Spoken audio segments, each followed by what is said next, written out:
His experience includes project management, program development, facilitation, and providing training through EPA's Clean, Green, and Healthy Schools initiative. So again, he'll give you a little bit more information on that. So he's brought with him Mr. Arnold Anderson, who's with Katy ISD, Maintenance and Operations, the environmental section. He has over 16 years of experience in environmental and the IAQ field. He was previously employed with the Houston Independent School District, the Risk Management Environmental Department, and the City of Houston Department of Health and Human Services, Bureau of Occupational Health Environmental Department. A little bit of a mouthful there. But some experience with a couple of different large school districts. He's also a past president of the Gulf Coast American Industrial Hygiene Association in 2008-2009, and currently serves as vice president and treasurer of the Texas Gulf Coast Maintenance and Operations Association, which is an affiliate of the Texas Association of School Business Officials. TASBO, I think it's a little acronym there. So without further ado, please give a warm welcome to Stacy and Arnold.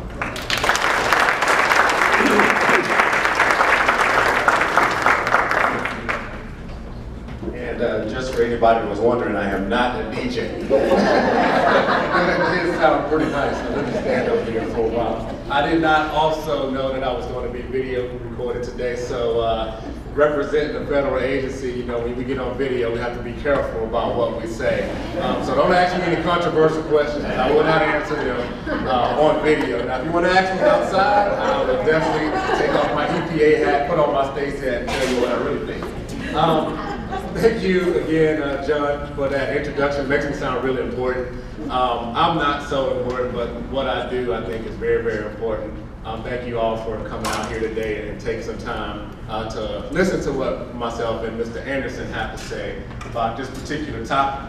This is the first year that I've actually led off the meeting, and in the back there, I was told that this is great because I get to set the tone for the rest of the event that you have here, and so no pressure, right? but you know, I take that on. You know, when I played basketball, I played a little point guard, and as a point guard in basketball, you are required to get the offensive flow going, basically set everybody else up, unless you're somebody like LeBron James who does everything, and you know, he can kind of play point forward, center, all that stuff, all wrapped into one.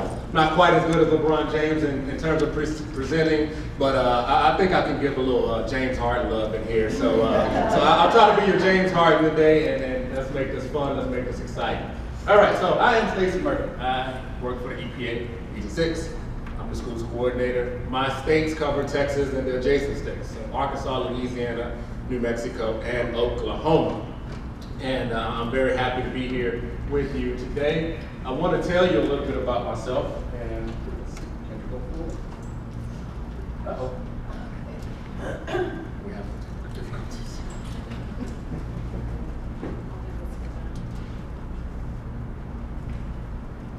The cool thing about video is we can edit this out.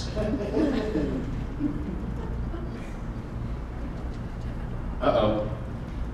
Technical help is coming. Well, while the technical help is coming, I will introduce myself. I am actually a native Houstonian. I grew up, I guess what you call Southwest Houston, near where Astor World used to be. And I was very sad when I heard it was going away because that was my first job outside of my dad's business.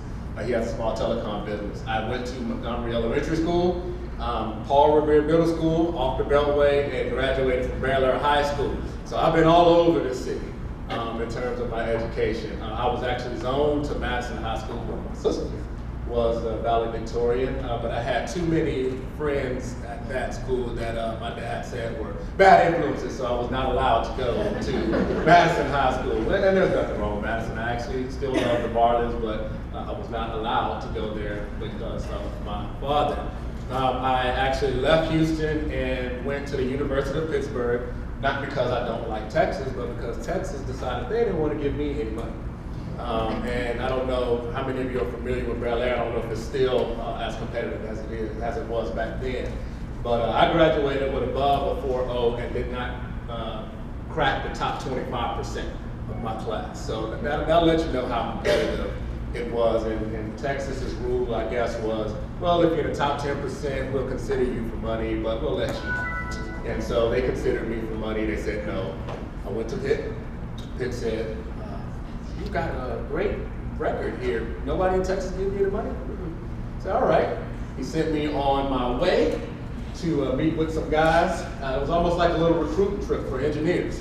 So I went and saw all the facilities, actually introduced me to some girls, took me out to get something to eat. I mean, it was just really nice. And when I came back, I gave me a package that said, basically made it cheaper for me to go to Pitt than anywhere else in the state of Texas. So I'm very grateful for that. So UT, I love you if there are any UT alum in here, but you missed out on a good guy. All right, here we go. Now, John made me put this up here because I guess as this grows, we're getting a little more technical, a little more comprehensive, and that's good. I've been here now, I think this is my 4th time, and this is by far the largest turnout, so I'm glad to see that this program is advancing and having a great impact. So basically, we want to understand the importance of chemical management in schools, recognize some inappropriate storage and behaviors, and I'll have some nice pictures for that. And then I'll give you some short and long-term actions that you can put in place right now to advance the goal of having sustainable chemical management. Arnold is going to come up here and actually give you a real-world example of what a program looks like in one of our high-performing districts, the KDISD. But really what it all boils down to when we talk about chemical management or anything related to taking care of our kids is expectations and how you manage those expectations. Okay, so that's what this whole presentation is going to be framed around, expectations. So, the cool thing about doing what I do is my job focuses on kids' health. And I go all around the country and I give these presentations, and somebody came up to me one day and said, hey, do you ever use kids in your presentation? I got some great pictures of some kids. I'd love you to share them. I say, sure, but I have to get permission. I just can't go online and start downloading people's kids. You get in trouble for that type of stuff. I heard on the news over here that the princess or whatever she is in England is about to have her baby today. I can't use her baby in my presentation. I'm about to go to jail. So if you want to send me pictures of kids to put in my presentation, feel free. Just make sure you let me know explicitly that I can use them because I don't want to go to court. But, so this is a picture of a little girl right after she was born, maybe 5-10 minutes, okay? And as you can see, she is not very happy, all right? Why is she not very happy? Because she came out in a very small, warm, cozy area where she was getting everything she needed. And now you bring her out into this room full of doctors and noise and machines and bright lights and all this commotion. And she's trying to figure out what is going on. This is not meeting my current expectation of comfort, of warmth, of safety, of nutrition. This is not what I like.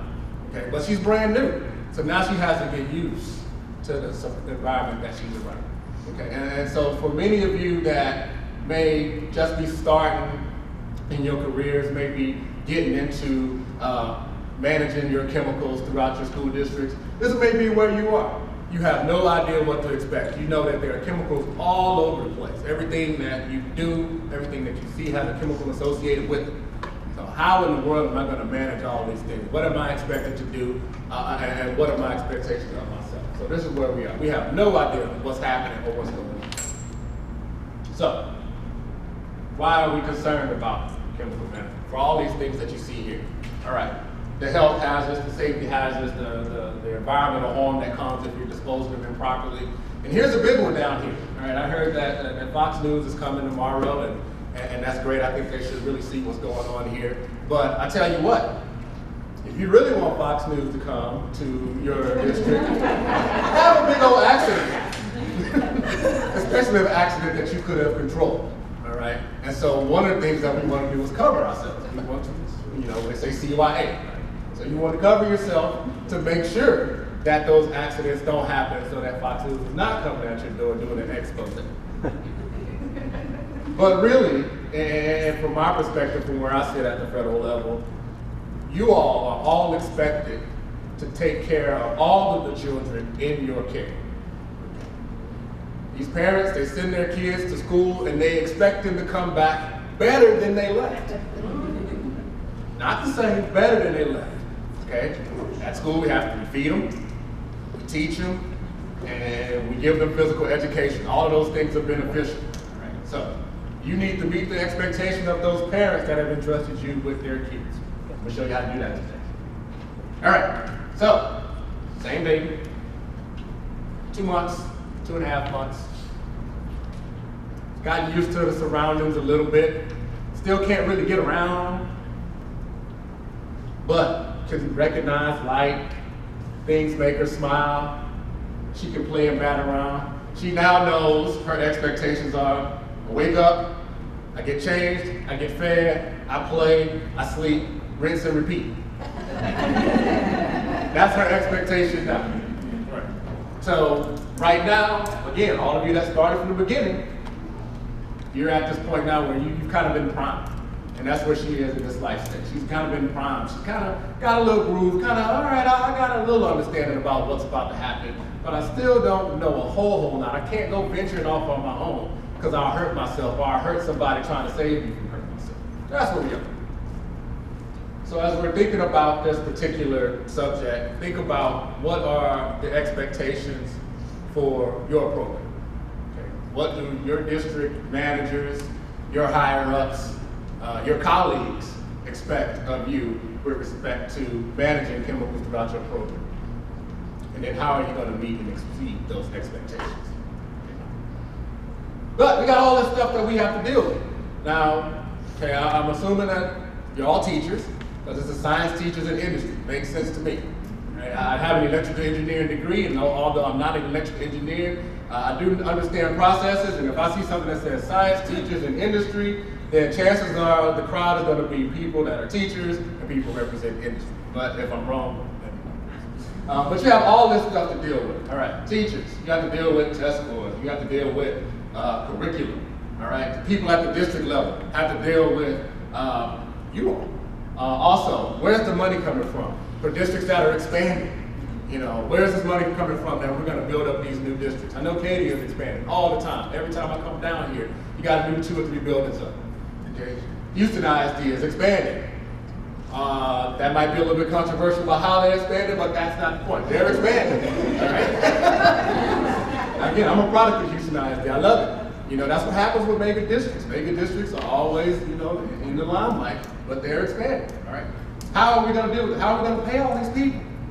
And how are we going to maintain all these buildings? So many things to consider.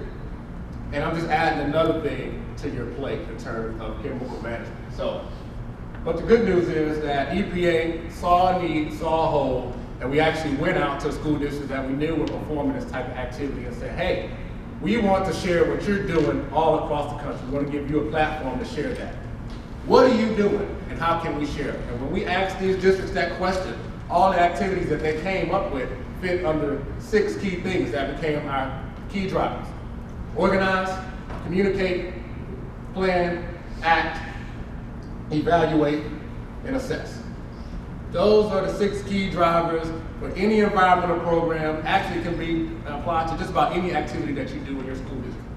Okay? You're going to see this show up when I start talking about strategies on how to implement your chemical management program. Here we go. Now, that's kind of the fluffy part.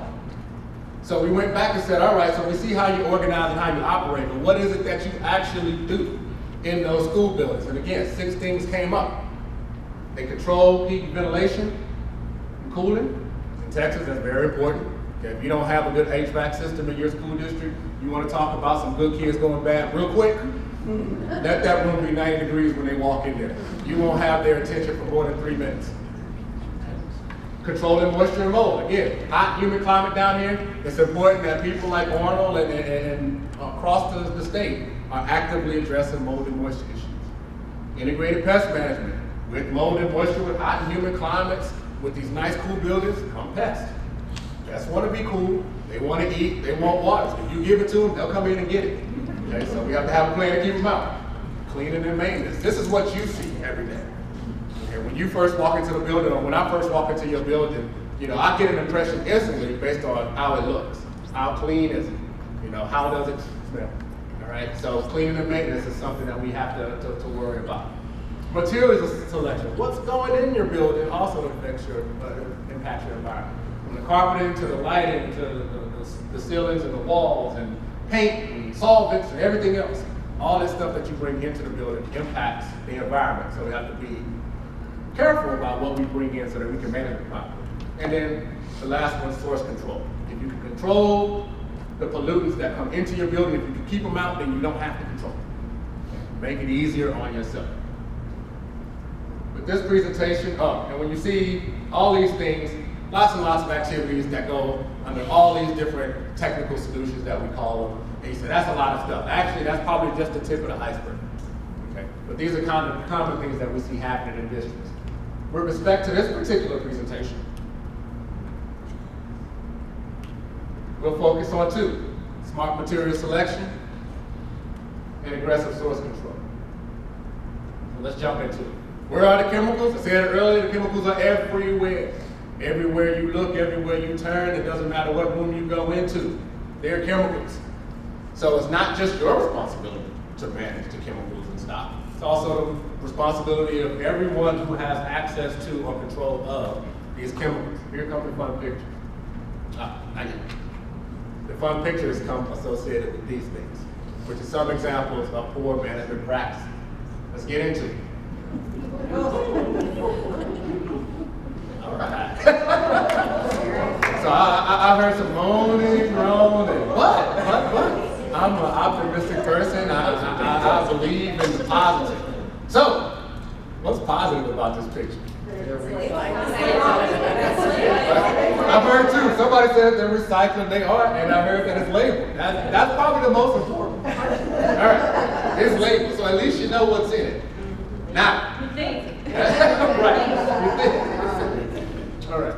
So, I'm going to have a series of lessons that I'm going to share with you. And if you don't remember anything else, I hope you remember these lessons. The first of these is mercury does not belong in a Cool Whip container. Ever. That's lesson one. Now, they put duct tape around it. I guess that's better than nothing. And actually, duct tape is great. It's a great thing. Any maintenance and operation guy will tell you duct tape is your best friend. I've seen Mythbusters build a cannon, a boat, and all kinds of things with duct tape. But probably not a good idea to use it in combination with a Cool Whip container to store your mercury. So let's put our things in their proper receptacles. All right. Now, this picture is actually very positive for one reason. It's marked for removal, but can't move it. Why not? Because that bottle is actually holding that shelf up above it. Now, let's think about this.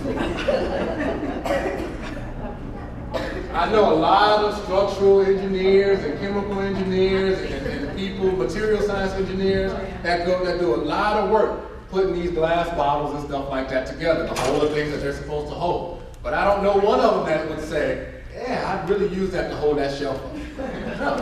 And it might be working for now, but what happens as you keep piling on? What happens if that bottle breaks? Okay, the reactions that occur. We don't know what else is in there. Okay, and what results from that. So, if for some reason you have a situation like this, wouldn't it just be easier to fix the shelf?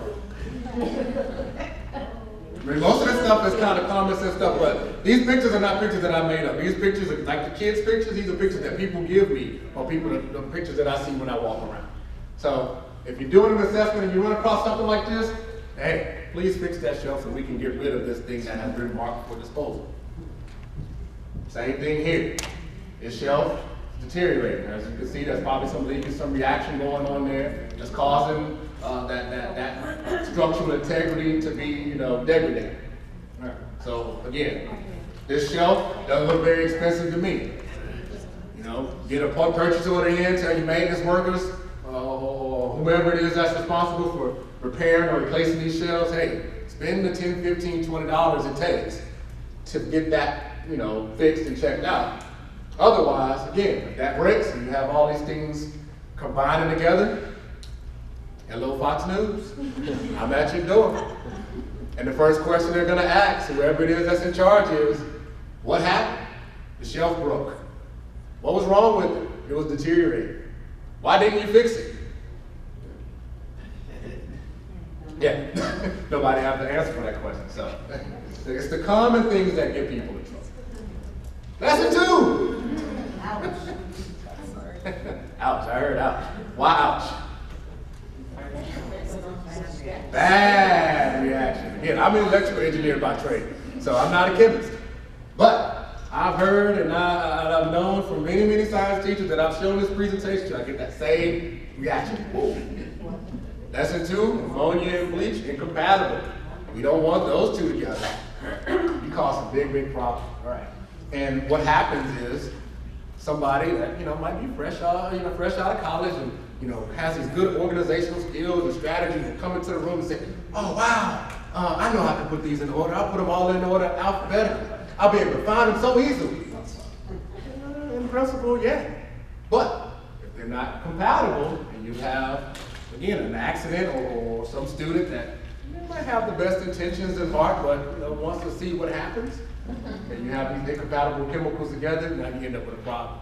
So storing them properly, keeping those incompatible chemicals apart. So lesson 2, ammonia and bleach don't belong together.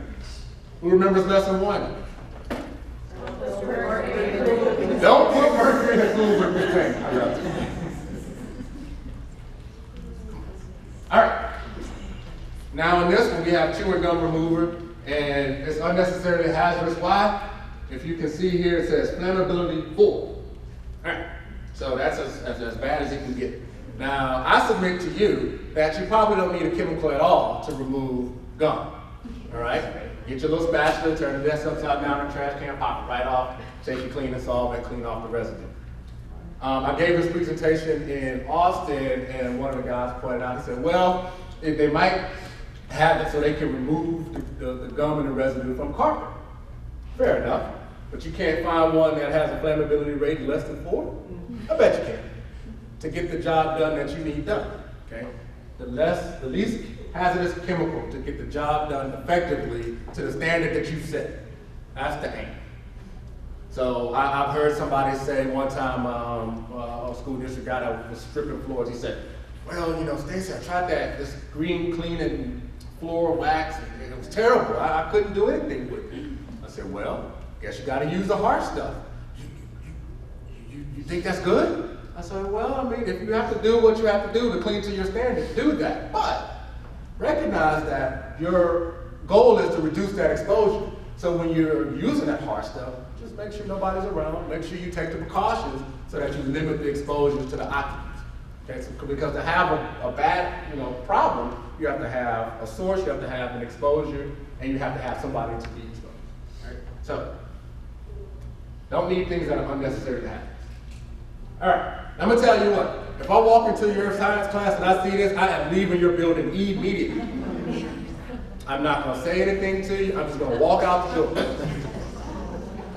And then once I get outside the door and I've driven a few miles away, get to a safe place, I'm gonna call your principal and say, you need to have somebody come out here and check that out. Because this is a condition here that needs to be taken care of immediately. All right. How did this happen?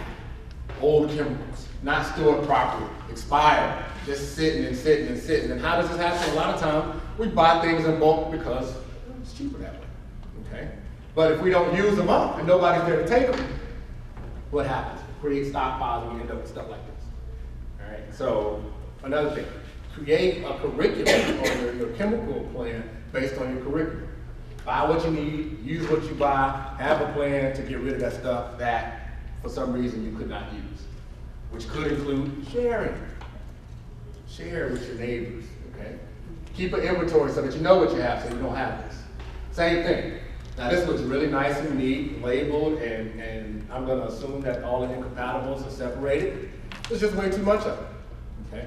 And a lot of times what happens is you create these stockpiles and you can't get rid of it because now it's expensive to get rid of it. Okay. So if we plan ahead, spend a little bit more per unit up front maybe to not buy in bulk, but you save on the back end because you don't have to dispose of all these things.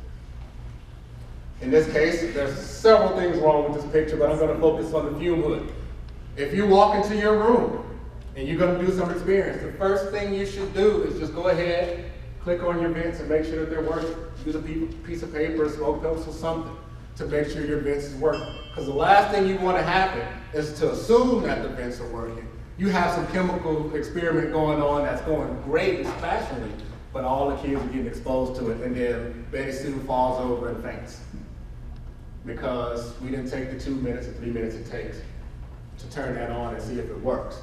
And let's say that it doesn't work, and you can't get a maintenance guy to come out there and fix it that day. Don't do the experiments. I understand you're on a tight schedule, you got stuff to do, adjust.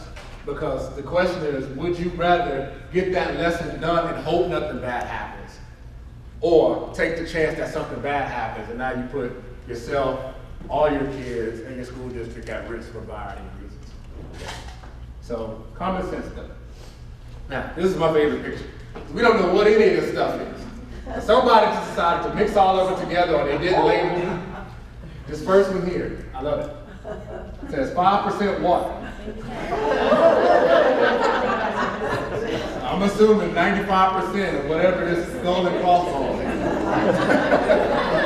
All right. So it's labeled, but it's not labeled correctly. Methyl something. Could be methyl anything. And then that other one says waste everything. Now, let me preface this next statement by saying EPA does not regulate a lot of the stuff that goes on in schools that falls to your state or your local authorities.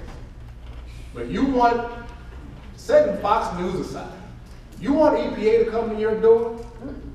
Put something down the drain that don't belong and let somebody find out.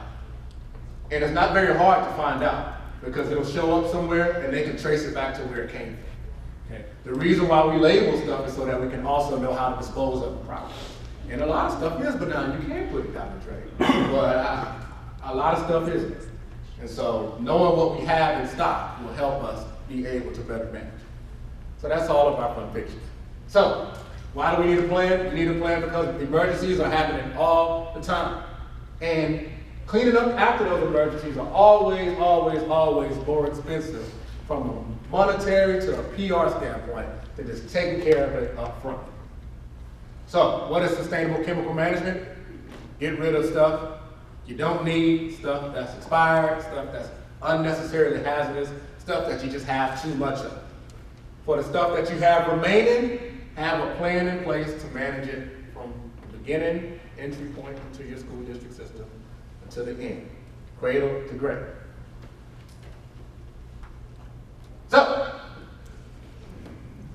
back to our cool little girl here. 6, 7 months, can crawl and get into stuff. That's where you are now. You're here. You say, oh man, I saw those great pictures. I know I can point to some things in my school right now that match up with those pictures. Let me know, because I want to come see. So you know just enough to be dangerous. You can walk into a room and say, hey, that's not right. You might not know what to do with that yet, but you know it's not right. Okay. So that's where we are now. We're at the point where we know a lot more, but do we have the capacity to address those things that we know? And that's where she is. Crawling around, just opening stuff up, opening cabinets, putting fingers where fingers don't belong, you know, just doing everything that she can to learn more about her environment. That's where we are now. Yeah. And at that point, I'm going to stop and bring up Arnold Anderson, because he can actually show you how some of this knowledge is applied in the school district. Then I'm going to circle back and give you some more high-level stuff about some strategies that you can deploy in your school district. Mr. Anderson.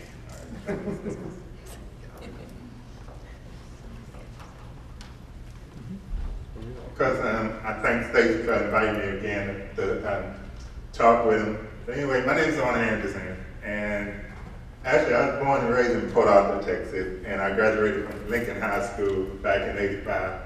From there, I left and I came to Houston to attend Texas Southern University.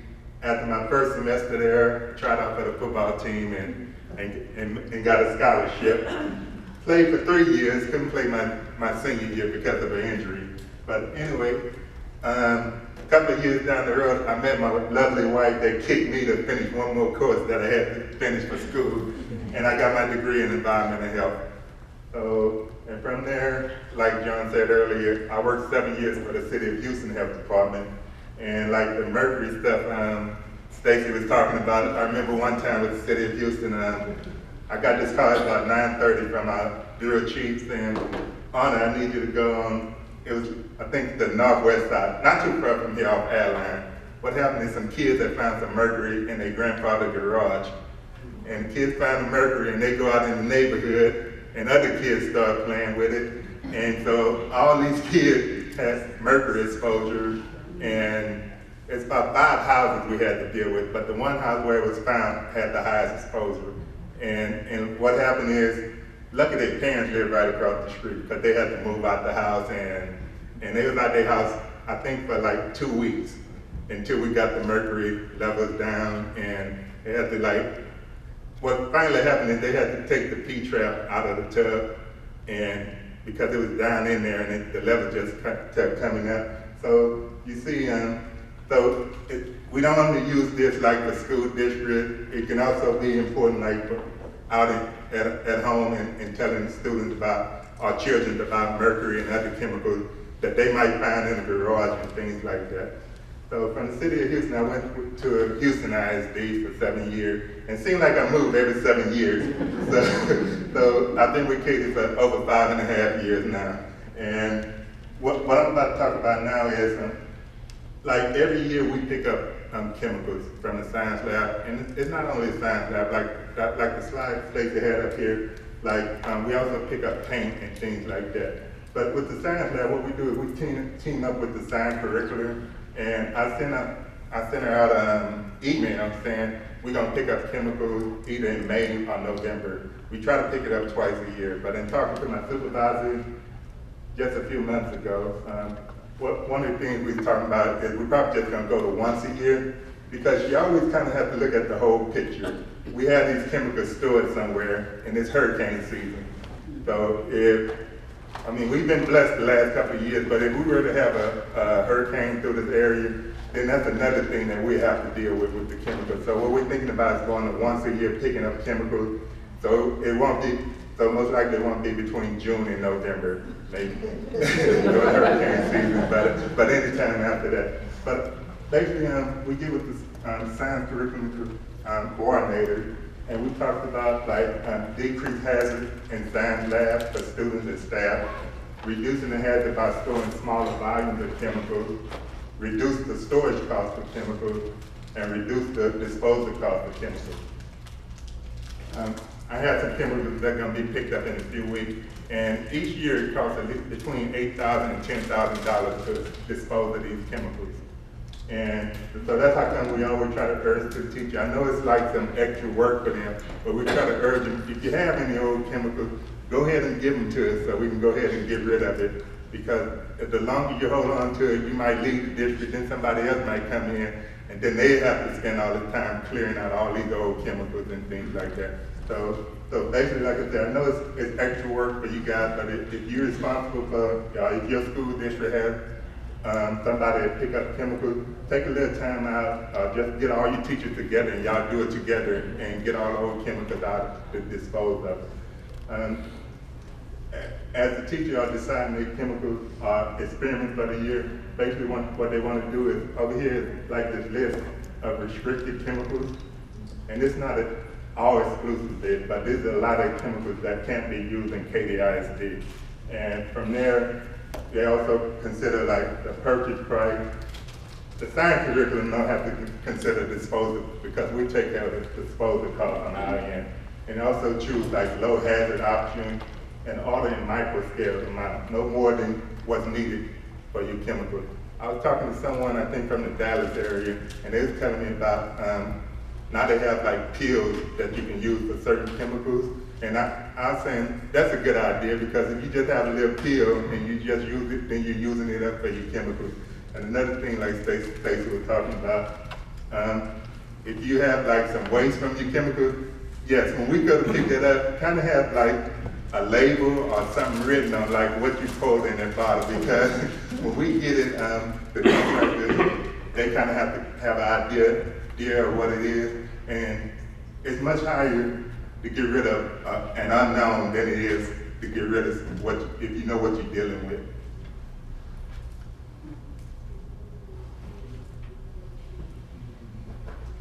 The teachers have staff training. In about 3 weeks, maybe 3.5 weeks, the new teachers come in. And what happens is the new teachers get like a training on chemical safety.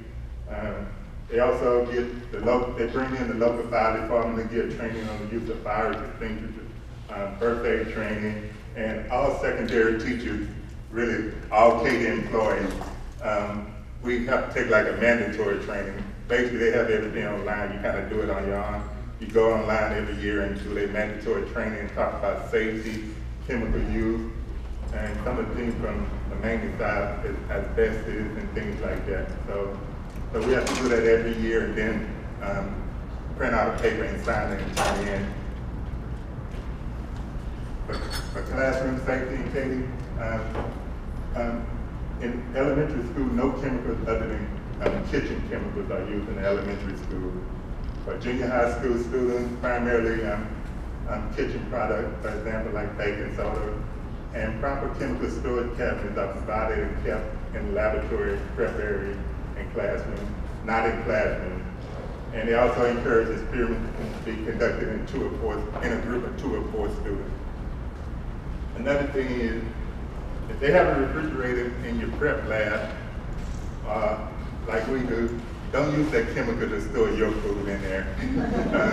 Hopefully you have a teacher's on where they have a refrigerator, but if that refrigerator is specifically for lab purposes, it's a good idea not to use that for your food and things like that.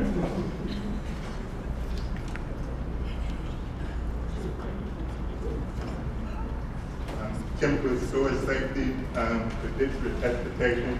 We keep an up-to-date list on all the chemicals used. Every chemical that's used in the district, we have it on the district desktop. So anybody, any school employee in the district could be anywhere, and all they have to do is go to the desktop. We have Mr. Yuckman up there. Everybody know what Mr. Yuckman look like, the green line symbol with the guy with his tongue stuck out. Yeah, but if you click on there and you know like what chemical you're looking for, you can put up the MSDS on that.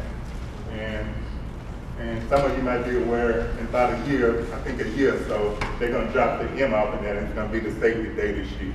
Yeah. So anybody can find out what chemical is in a particular school. As Stacey was saying, store chemical appropriately. You can't do it in alphabetical order. Like in this example, it's out of order, but A comes before B. You don't want to store like ammonia and bleach just because it's in alphabetical order and you might be able to find it quicker. And also, remember if you have like a maintenance group or people that picking up chemicals for you, actually sometimes we're gonna come to you guys because we feel you have the knowledge about certain chemicals and how we should be careful because in Katy, a lot of the science teachers help us out. They tell us, you guys really want to be careful with this because this stuff can eat right through your skin when you get it on you. So we also come to you for knowledge on certain chemicals and things like that. And we kind of, it's a partnership where we're helping each other out.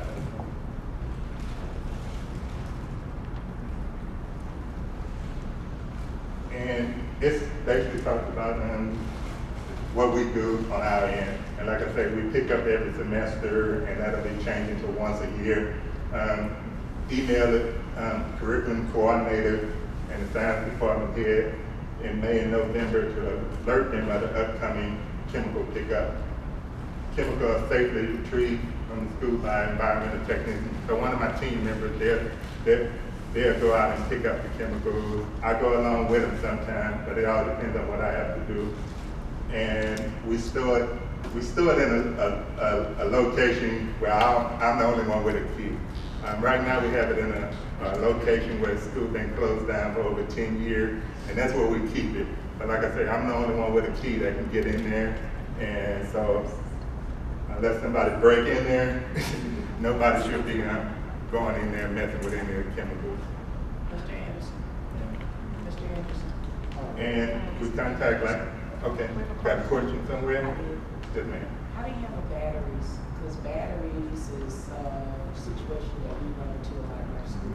Is it like the AA batteries or big batteries? There's a combination. AA all the way up Yeah, to. but AA, we collect all our AA batteries and our smaller batteries, really anything from a AA battery to a cell phone battery. And as long as it's not like a car battery, we can take that to our facility, what is it called? The warehouse. And the warehouse have a contractor that pick them up. So But- basically, when they're picking up chemicals, you also pick up the batteries. Well, the battery, they can have batteries in there, it's okay for them to give us batteries, but usually when it comes to the batteries, they might just put them in intra-office mail and just mail them to us, and we'll take it to the warehouse, where they have a contractor that pick up all the batteries. Okay. Any other questions? Well, to answer a question, you just said, related, that those take like any kind of light bulb or batteries. Really? That you really just want to get rid of. Oh, okay. Thank you. Oh, yeah, I did take something like a Sears hardware one time, some batteries on a drill. Yeah, they took them too, so Home Depot and Lowe's, they take them too? Yeah, those Okay. take any kind of light bulb or battery. Thanks. And then, like I said, the waste company is contacted, and they come out and do what they have to do and dispose of our stuff legally and in an environmental sound way.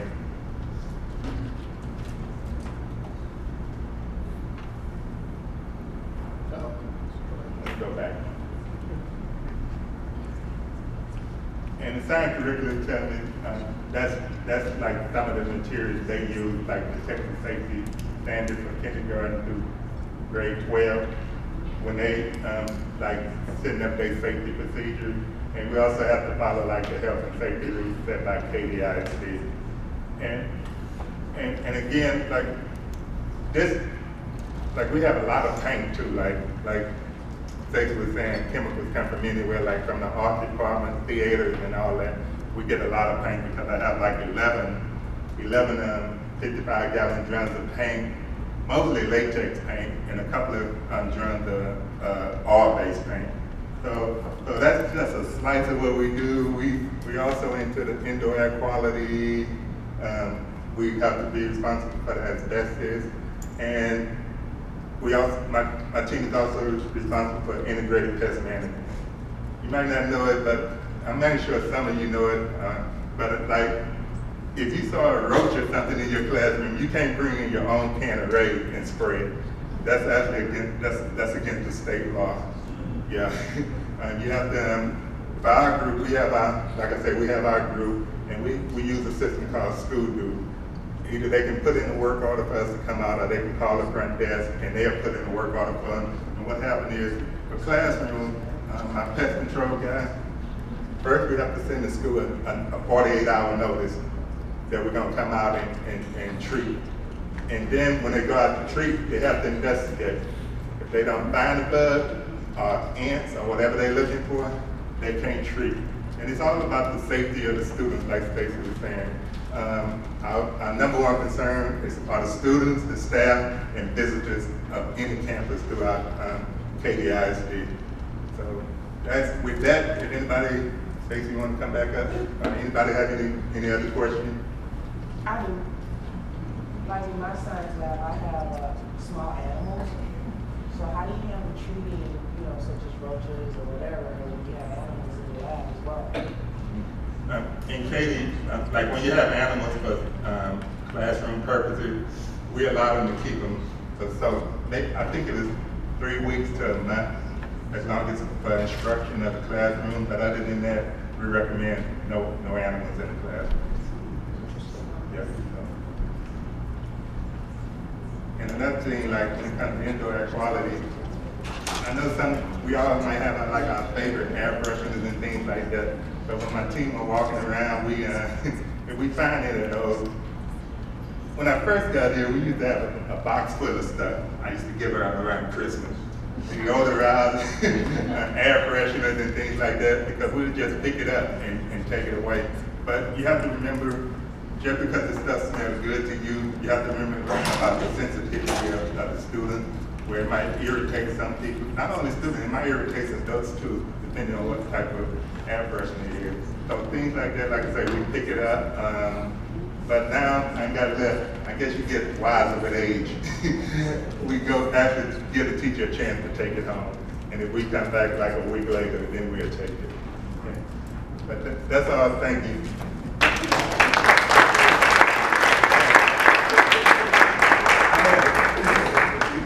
Arnold tried to steal the clip. Watch out, Joe, watch out for him. All right, so I did have this slide up there. Are there any other questions that you have of me or Arnold before I get into this kind of final segment here? Yes, sir. I said about a year or two ago, we had a big deal about mercury in our stock. I don't know who it was, but somebody came through and said every mercury thermometer, I mean, anything with mercury in it. And I didn't know, I should have asked, but I didn't know if that was a district policy or if that was like a federal thing. Is mercury allowed in schools at all anymore? Or is that just our schools? Well, let's answer that question. What is Katie's policy on mercury-containing, I guess, or instruments? I really miss my mercury thermometer. Our policy is we try to get rid of all the mercury thermometers in the school district, and I haven't seen none in about a year and a half now. So hopefully we remove them all. But because they can cause so much problem, we recommend nobody use them throughout the district. Okay, so that's a district policy, not like a federal or state.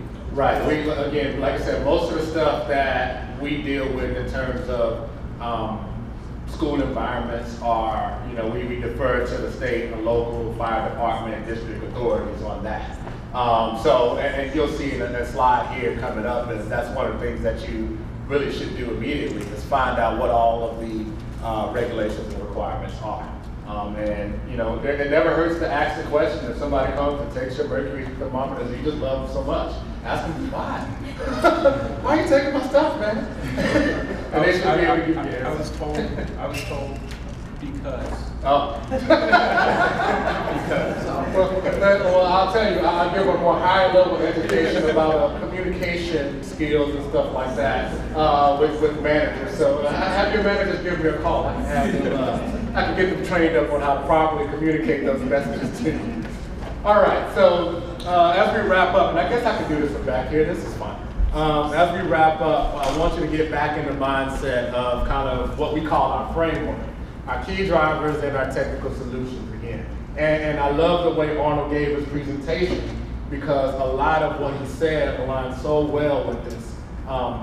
Basically, and really the most important one for me is there's always a constant level of communication between his department, with the science teachers themselves, going to them for their knowledge, with the contractors that come and pick up the stuff, and then with the community at large to tell them why it's important, not just because, but there's a reason why we have these policies that we have.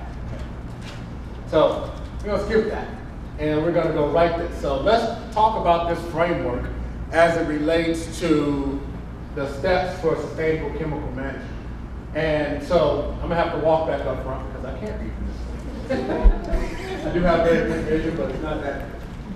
So the first step here, and we're going to, so again, tie this in with our framework, is evaluate your chemical management practices and identify your program goals. All right, and that aligns really well with our evaluate and our plan drivers. Okay. Decide what you want your program to look like, who's involved. That's our organized driver. Publicize your programs. Let people know what's going on. Communicate. Put your program into action. There's two associated with this one. Assess and act. You can't know what's going on in your building if you don't know what's going on in your building. Make sense? So you can't walk into a room and expect that all of the chemicals are going to be in perfect order and perfect conditions if you've never actually walked into your building and opened a closet. And maybe that's not your role. Maybe that's the role of somebody like Arnold to come in and do that. But somebody in that district should be actively assessing that environment so that they'll know what action that they need to take. And then, of course, the last thing, once you get all these things going together, you can sustain your program. And in sustaining your program, there's no end point. It's always a continuous loop, continuous improvement. We're walking through these cycles constantly.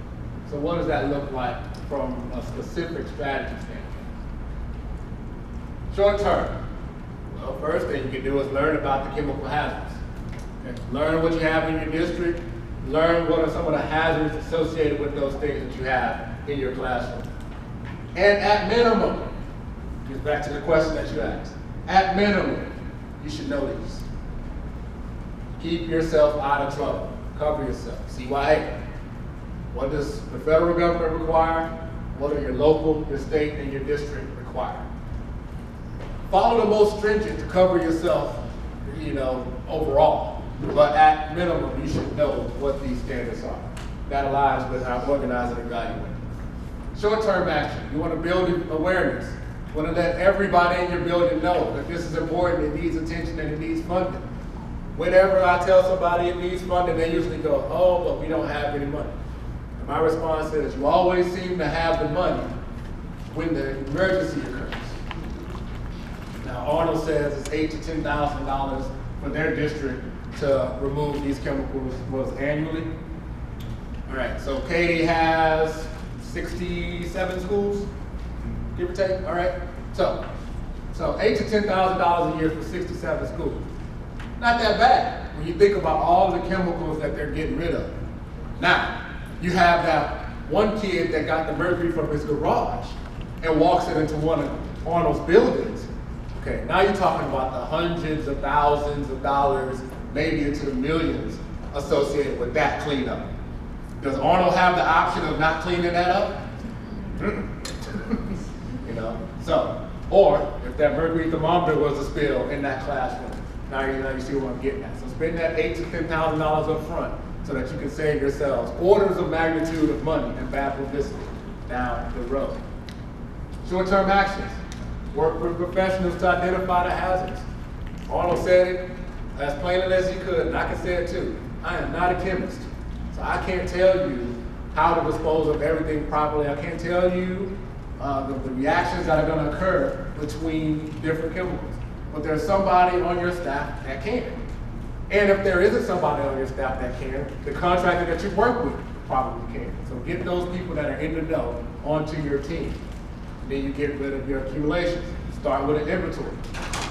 And get rid of that stuff that you don't need, that's outdated, that's unnecessarily hazardous, that is just in poor condition. Get rid of that stuff. For the inventory that remains, material data safety sheets. Okay? You should have these where the chemicals are. I have access to it. One major one for the whole district or the whole school, and then probably a set for the chemicals that you specifically deal with. And this is another way to cover yourself because emergencies happen. So you should be able to reference something very quickly to say how to deal with it before a small problem becomes a big problem. Longer term goals. Creative integrated management that deals with purchasing. What comes in gets used. Maybe 1 year, maybe 2 year stock. What comes in gets used. But that stuff that you just can't use or those waste products that you have a plan to get rid of. Okay? And then again, have a plan to deal with emergencies. There was a young lady, I cannot remember what state she was in, it might have been Georgia, that got a hold of some chemicals and I think she was just doing an experiment. I think it was separate from her normal classroom activities. She just decided she wanted to do an experiment. Okay? And she didn't really know what she was doing, and then boom. Now it's all over the news. Oh, this little girl, this 16-year-old girl, she's made a bomb in the school and it went off and all this other junk. Okay? Why does she have access to these chemicals without the supervision of the adults in the building in the first place? Okay?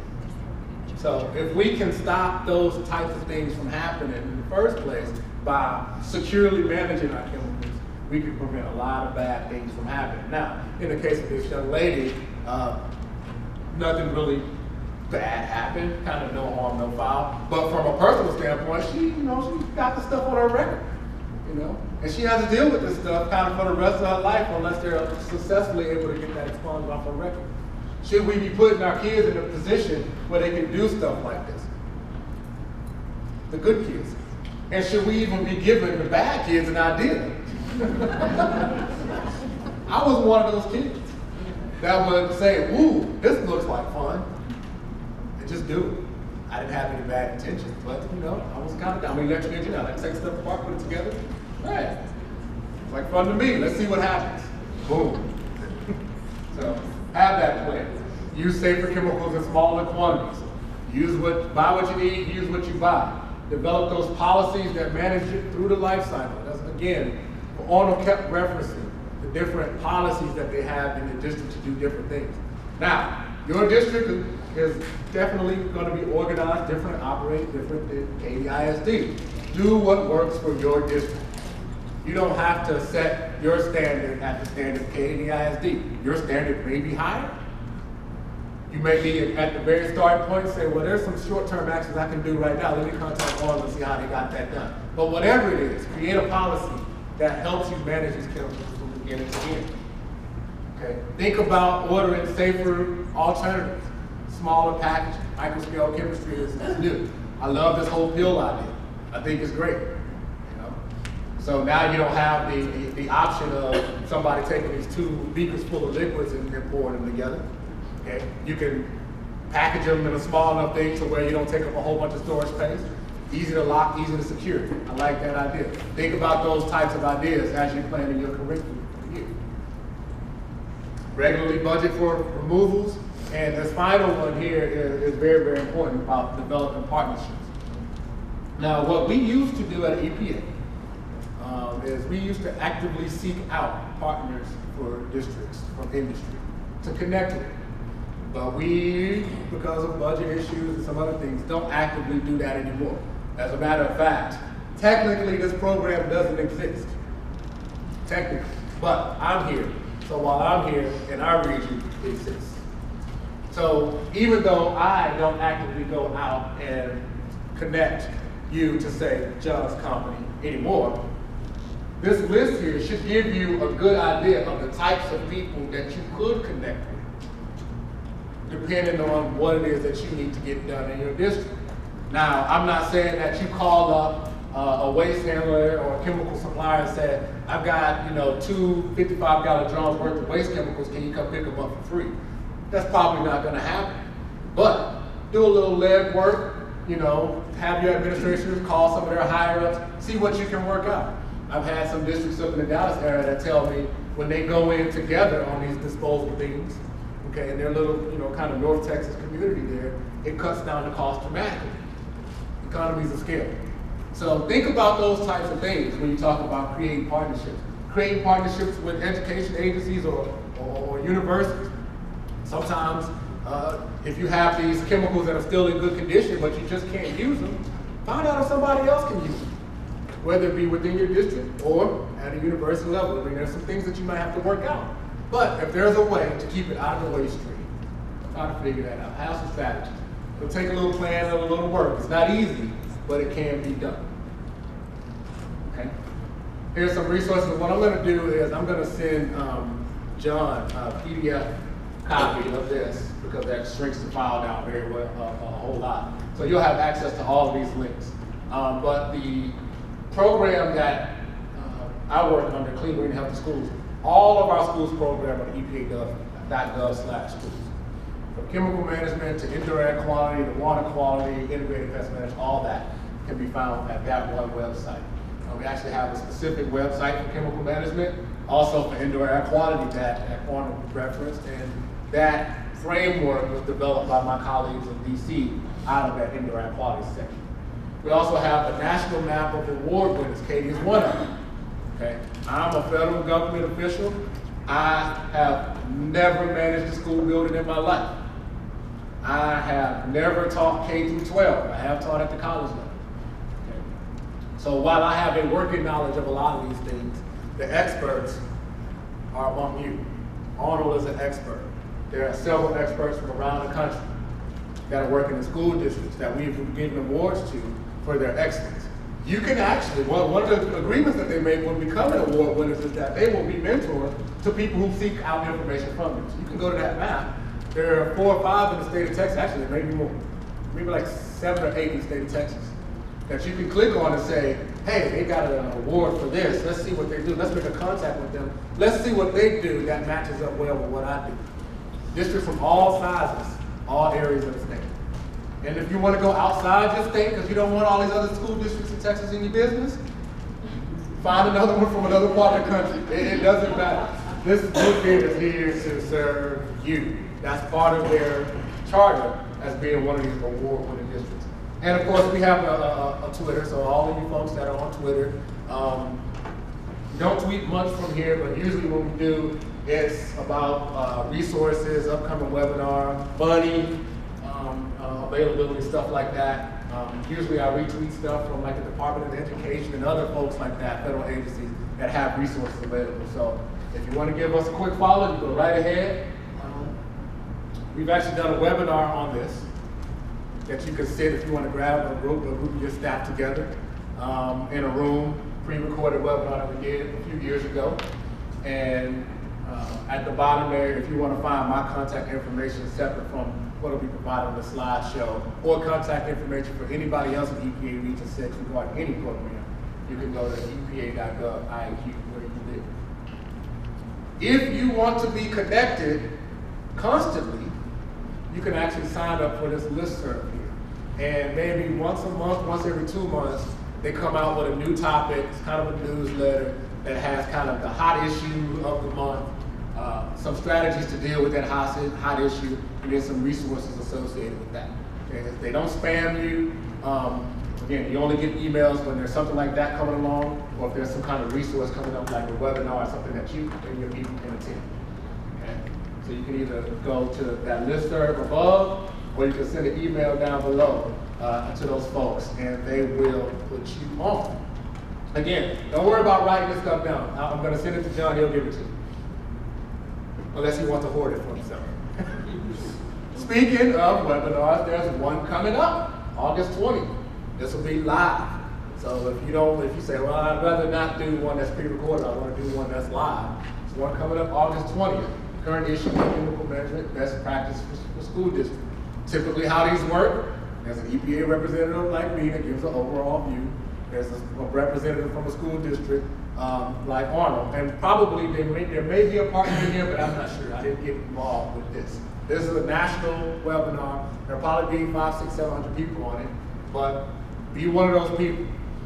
Learn what's new and exciting in the world of chemical management, if you will. That's again on August 20th.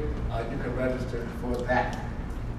So, with all that fun stuff, are there any more questions that you have for me or Arnold that are of not the controversial variety of you? Somewhere earlier in the presentation, you mentioned mold in the schools. Is there, if there's a question about mold in our school, everybody seems to get sick when we come back to school, and I'm pretty sure this 35-year-old school is coming in. Is there some place? There is. She asked if there's a place that addresses, or a person that addresses mold in school buildings. That's me. I am that person, and we do have some specific guidance related to not only homes, but schools and commercial buildings about the proper way to go about assessment and addressing those mold issues. The one thing I will say, EPA does not overtly advocate for testing because usually they're expensive and they tell you something that you already know. If you have moisture problems and it looks like mold and it smells like mold and there's mold food like a box or the ceiling tile or something like that, chances are it is mold. Just get rid of it. Fix the leak, fix those damaged areas, dry it out, get rid of. That's kind of what our guidance looks like. And that document will tell you kind of a step-by-step way of going about that assessment. So I can certainly, if you go to that, let's go back here. This one, the EPA.gov/IAQ/schools. You can find that document, or if you want the broader mold site, it's EPA.gov/mold in all of this things. So there's one specific to schools, but then there's also the broad one too, EPA.gov/mold. And yeah, and this question can be of any variety. It doesn't have to be about particularly this presentation. Yes, ma'am. You did have it on one of your slides, just didn't mention it. Do y'all try to encourage districts to use more of the, I guess, organic, environmentally friendly cleaners and things, like on a large scale, or also do the districts push back on that as far as cost? Well, we do encourage districts to trend towards green cleaning and green chemical purchasing and kind of sustainable management. But again, none of that is regulated. We don't decide for you what you bring into your buildings. You decide to. We make the case, and then you do what works for you. So, like I said, in the instance of the one person that was talking about the floor stripper, he basically flat out said, "This floor stripper stinks. I can't use it. It doesn't meet my requirements." And so our answer to them was, well, like I said, use the least hazardous method that gets the job done to your standard. And then if it is going to be something that you think is hazardous, make sure that you're reducing the exposure to the occupants as much as you can. And that's the best way you can go about doing it. The only thing I will say is, for instance, like pesticides and stuff like that. Things like pesticides and disinfectants and things like that all have registration numbers. So any product that you use, one, make sure it's properly registered with EPA. And then the second thing is use them as they're intended. Follow the law. Okay? So like Arnold said, you're not allowed to bring in a can of Raid and spray that roach. It gets you in trouble. Okay? Let them do that. Same thing with, there might be a policy in your district that says you can't bring in certain cleaners like bleach or anything else to clean your room yourself. That may be they may say, let the custodial staff do that. Or if you just insisted on doing it, they may say, well, okay, here's a bottle of the stuff that we use. If you just want to spray down your desk and wipe them off after the kids eat, they do that. But work with your district on that type of stuff. But again, to answer your question, the first question is, we trend towards green cleaning and green purchasing and green chemicals, but we understand that's completely up to you. And so use your discretion with that. We have some more time, so if you have any more questions. All right. Health hazards, pests, having the roaches, little four-legged critters along with that. You mean like rats and mice? Yeah, Well, and this is from it's not a chemical, but it is a health. right. From what I I have a brand new school that's been just remodeled, and unfortunately, it's on my side of the building.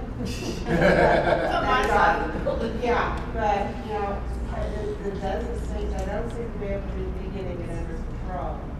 And then it's my understanding that they even have, seen, or they've been visible in the school's kitchen. Yeah, that's not good. No. So yes, there are several health hazards associated with different pests. And this is kind of where you get the balance in that too, where somebody says, well, if I can't use the chemicals to kill the pest, then the kids will get exposed to the pest and they'll get health hazards that way as well. Yeah. So again, that integrated pest management does not say don't use chemicals. Integrated pest management says use all available strategies up to and including the judicious use of chemicals to control your pests.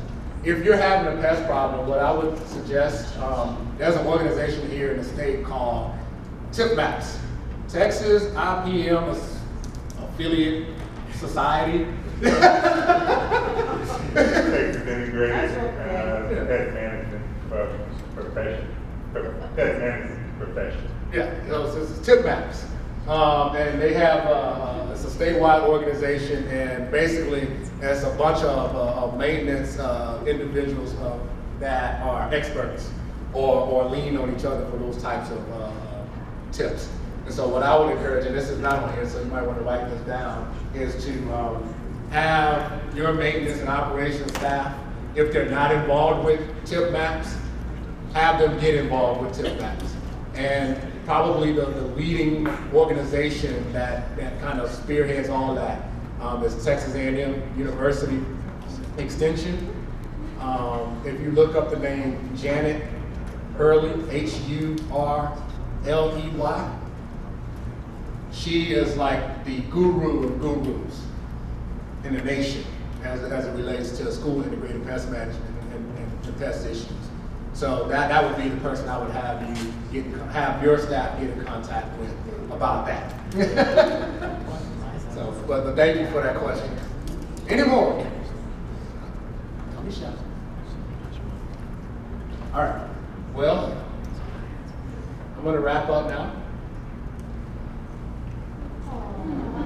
Now, many of you may have guessed at some point during the proceedings that baby girl belonged to me. Now, it is true that people give me pictures of their kids all the time in their presentation. I did not make that up. But I like my baby best. So she gets top billing.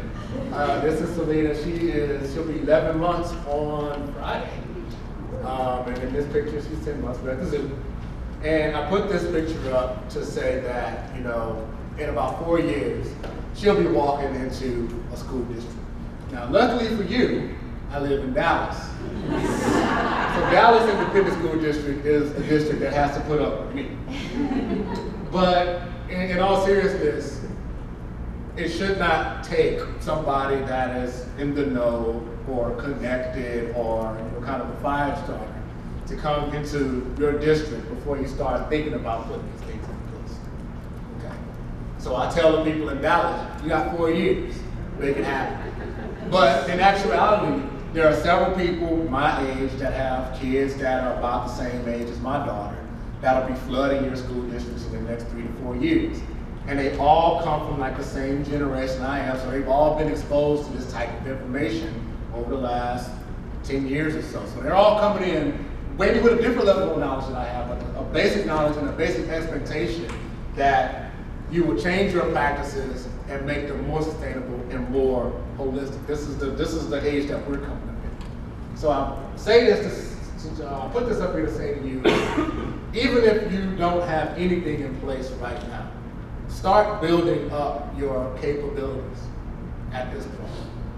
Make it so that by the time my daughter or somebody else's kid that is her age comes into your school, that you have reached and attained that level of excellence as it relates not only to chemical management, but any other thing that you have going on in your school district that you're affiliated with.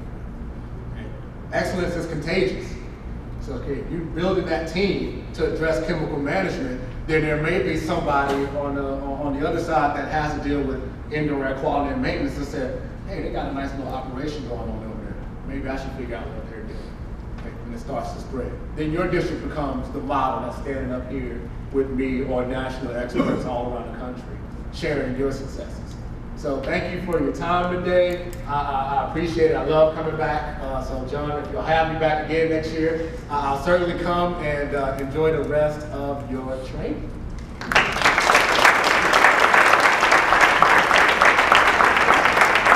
All right, thank you, Stacy. I think it's Stacy's 4th year joining us, and we certainly hope to have him back again and watch his daughter grow through the PowerPoint presentation. And thank you, Arnold, as well. I think it's Arnold's 3rd year coming down here with Stacy. So one more big round of applause, please.